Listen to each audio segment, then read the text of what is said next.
ప్రియమైన విశ్వవాణి సజీవ దర్శనం వీక్షకులకు ప్రభు అయిన యేసుక్రీస్తు వారి ఘనమైన నామములో శుభములు.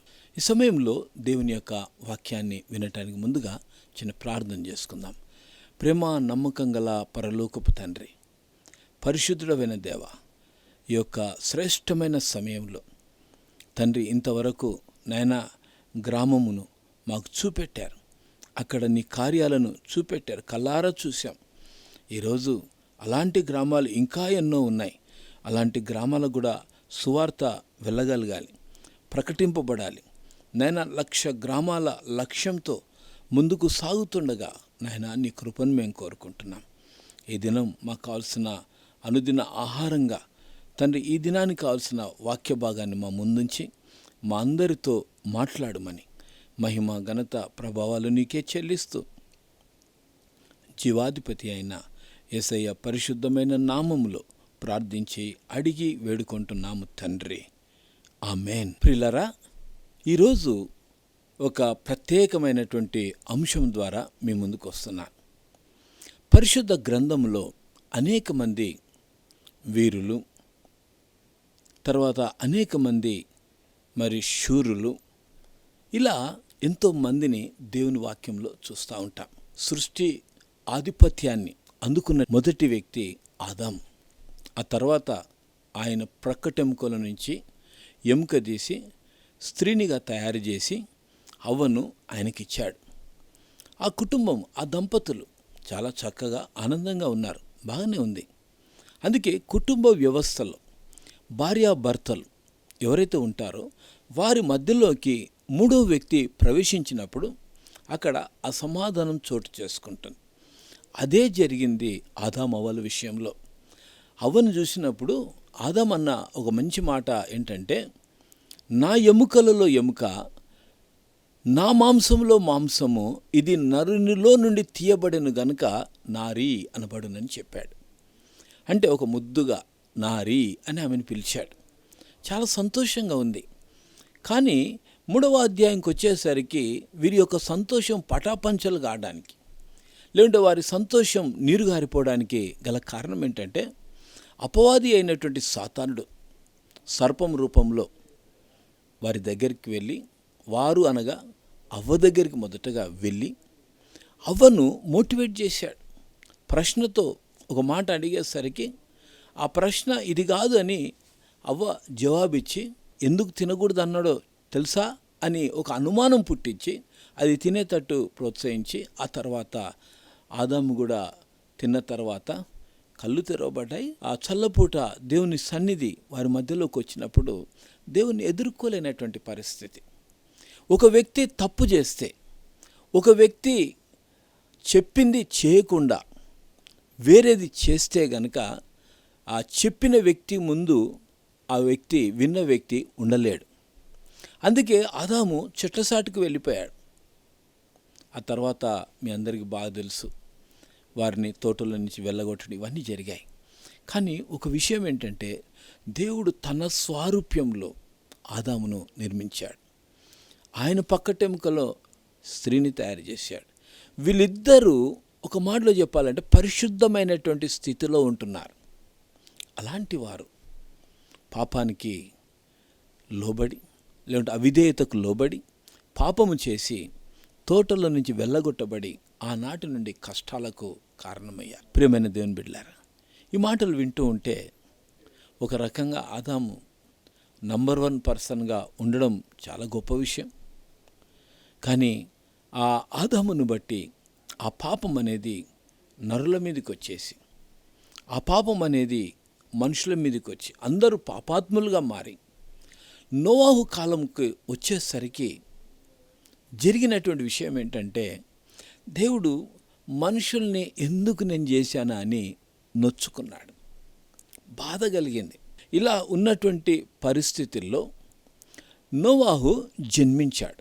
ఆదికాండము 5వ అధ్యాయము 29వ వచనం, భూమిని యెహోవా శపించినందువలన కలిగిన మన చేతుల కష్టము విషయంలోను మన పని విషయంలోను ఇతడు మనకు నెమ్మది కలుగజేయుననుకొని అతనికి నోవాహు అని పేరు పెట్టెను.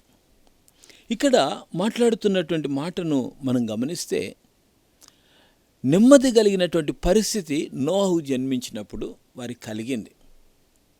కలిగి ఏమంటున్నాడంటే, ఆ కుమారుడికి నోవాహు అనే పేరు తండ్రి పెట్టాడు. నోవాహు అనగా దాని అర్థం ఏంటంటే నెమ్మది. ఆనాడు నెమ్మది లేకుండా ఉన్నారు. పాపం పెచ్చుగా పెరిగిపోయింది. ఇష్టానుసారమైనటువంటి జీవితాలను జీవిస్తూ ఉంటున్నారు. ఇష్టానుసారంగా ప్రవర్తిస్తూ ఉంటున్నారు. అయితే అలాంటి పరిస్థితులలో గమనించినట్లయితే, అలాంటి పరిస్థితుల్లో దేవుడు చూసి నొచ్చుకున్నాడు. 6వ అధ్యాయము 6వ వచనంలో అంటున్నాడు, భూమి మీద నరులను చేసినందుకు యెహోవా సంతాపము నొంది తన హృదయములో నొచ్చుకొనెను. ఈరోజు పిల్లలు ఉన్నారనుకోండి, పిల్లలు వాళ్ళు ఎదుగుతూ ఉంటే, తల్లిదండ్రులకు తిరుగుబాటు చేస్తూ ఉంటే, తల్లిదండ్రులు అనే ఒక మాట ఉంటుంది. అదేంటో తెలుసా? వీడిని నేను ఎందుకు కన్నానా అని మనసులో నొచ్చుకుంటారు.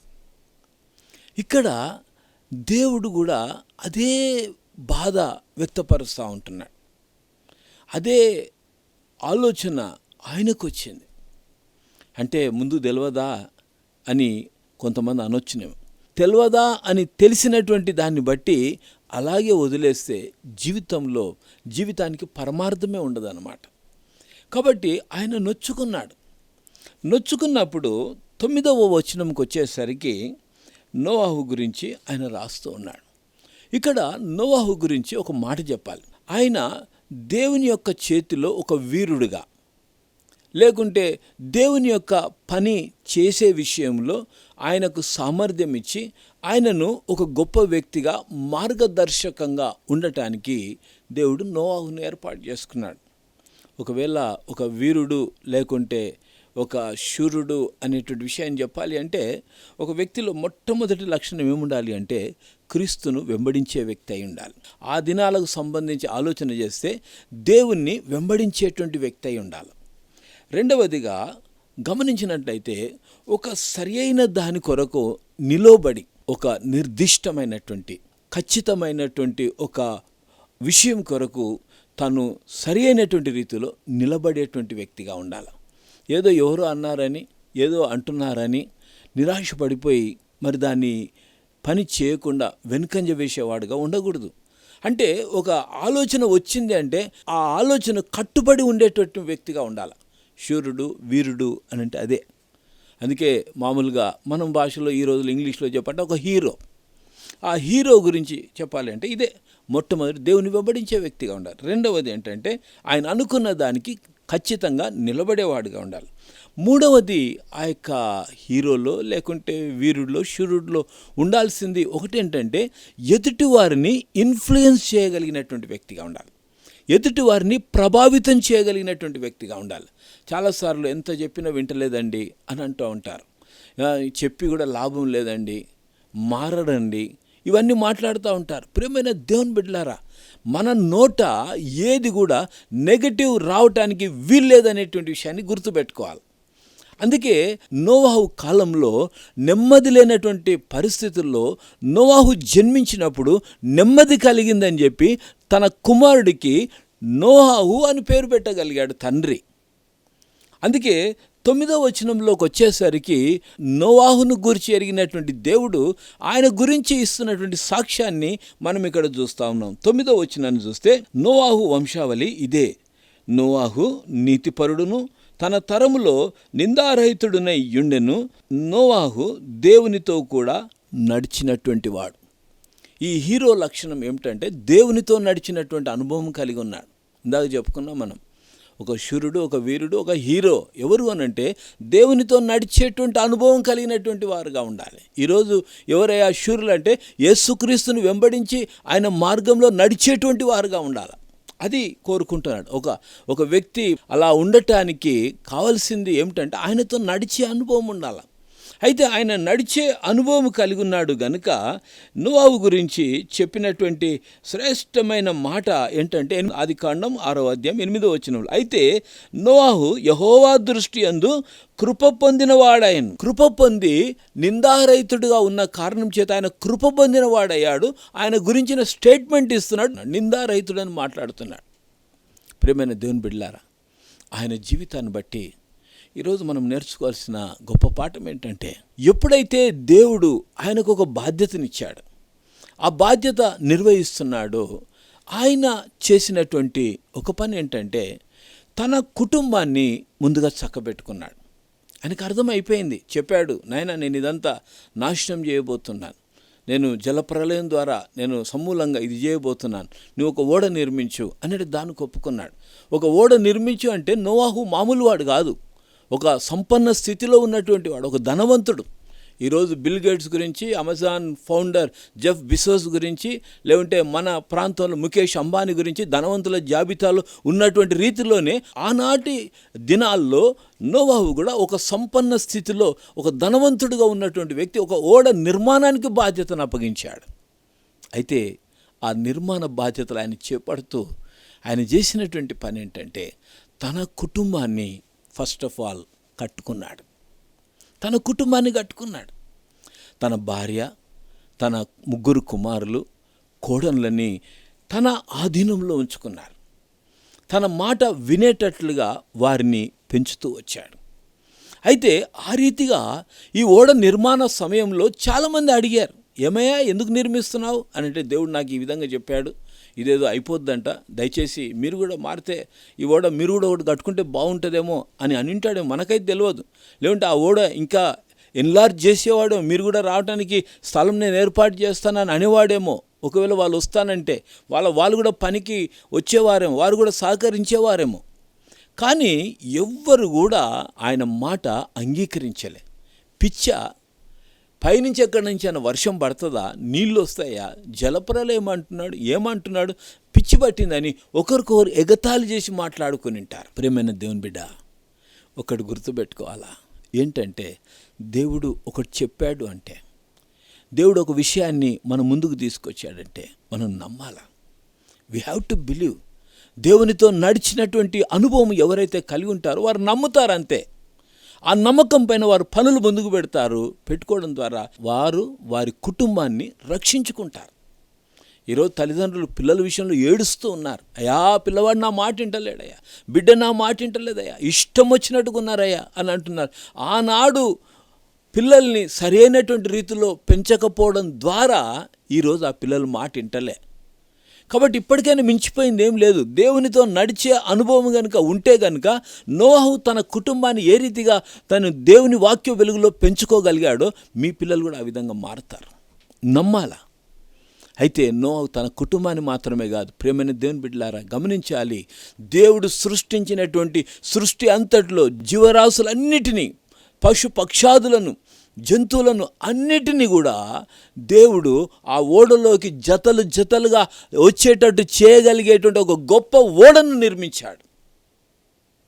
అంటే నోవాహు జీవితము ఒక రకంగా చెప్పాలంటే ఎదుటివారు తన కుటుంబాన్ని ఇన్ఫ్లుయెన్స్ చేయగలిగింది, తర్వాత సృష్టిలో ఉన్నటువంటి జంతువులను ఇన్ఫ్లుయెన్స్ చేయగలిగింది.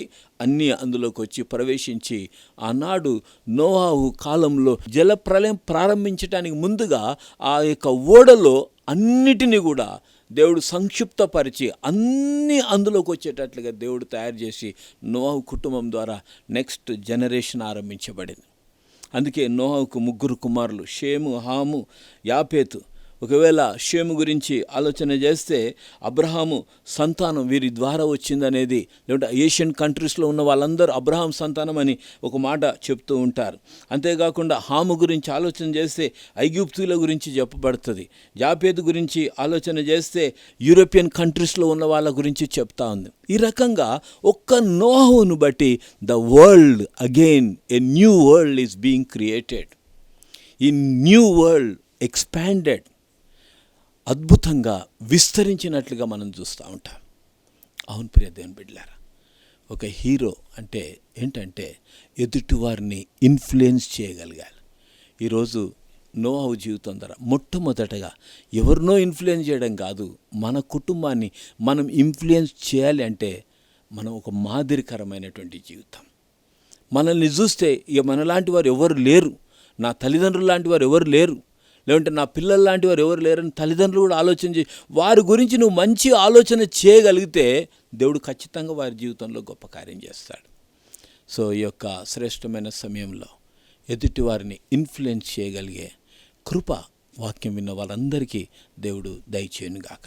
ఒక్క నోవాహును బట్టి తన కుటుంబ సభ్యులు 8 మందిని బట్టి 800 కోట్ల కంటే ఎక్కువ జనాభా ఉన్నటువంటి ప్రపంచ దేశాలు, 200 కంటే ఎక్కువ దేశాలను ఈ 8 మంది ద్వారా చూడగలిగా. ఈరోజు ఈ కుటుంబంలో, ఈరోజున్న కుటుంబంలో ఒకరు లేక ఇద్దరు అన్నట్లుగా ఏ ఇంట్లో చూసినా 2 పిల్లలైతే గ్యారెంటీగా ఉంటారు. సో వారికి పిల్లలు పుట్టినప్పుడు అలా విస్తరిస్తూనే ఉంటుంది. భావితరం ఈ తల్లిదండ్రులను జ్ఞాపకం చేసుకోవాలి అంటే చేయగలిగింది ఏంటంటే ఆ కుటుంబాన్ని, మొదటి కుటుంబాన్ని మనం ఇన్ఫ్లుయెన్స్ చేయగలిగితే next generation will be blessed. అట్టి కృప దేవుడు దయచేయను గాక. ప్రార్థన చేసుకుందాం. ప్రేమ నమ్మకం గల పరలోకపు తండ్రి, పరిశుద్ధుడమైన దేవ, ఈ యొక్క శ్రేష్టమైన సమయంలో నోవాహు కాలంలో నోవాహును బట్టి నెమ్మది కలిగిందని మేము విన్నామయ్యా. ఆ కాలంలో నోవాహు నిందారహితుడని మేము విన్నామయ్యా. ఎంత గొప్ప దేవుడు తండ్రి. ఈ మాటలు వింటూ ఉంటే తండ్రి, మరి మా జీవితాలకు మేము అన్వయించుకుంటే, మేము ఎలాగున్నామని పరీక్షించుకుంటే తండ్రి, దుఃఖము, వేదన, నేను నెమ్మది లేని పరిస్థితి ఎన్నో కుటుంబాల్లో చూస్తున్నాం ప్రభా. అలాంటి వారి మాటలు విని ఉంటే ప్రభా, నెమ్మది కలిగించే విధంగా వారి జీవితాలుండి వారి కుటుంబాన్ని ఇన్ఫ్లుయెన్స్ చేయగలిగే రీతిలో వారి జీవితాలు ఉండగలిగే కృపనిచ్చి మీ నామాన్ని మహిమపరచుకోమని నాయనా, నీ యొక్క మార్గంలో ప్రభువైన యేసుక్రీస్తు సిలువలో మరణించి తిరిగి లేచినాడు గనుక ఆయన రాజ్యంలోనికి ప్రవేశించగలిగే రీతిలో మా కుటుంబాలను, మమ్మల్ని బట్టి ఇతరులు కూడా మరి ప్రభావితం చేయబడి నీ సన్నిధికి రాగలిగే కృపనిమ్మని నజరేయుడు జీవాధిపతి అయిన యేసయ్య నామంలో ప్రార్థించి అడిగి వేడుకుంటున్నాము తండ్రి. ఆమేన్. మన ప్రభువైన యేసుక్రీస్తు వారి కృప, తండ్రి అయిన దేవుని ప్రేమ, పరిశుద్ధాత్ముని యొక్క అన్యోన్య సహవాసం వాక్యం విన్న బిడ్డలకి ఇప్పుడు ఎల్లప్పుడు సదాకాలం తోడై నడిపించును గాక. ఆమేన్.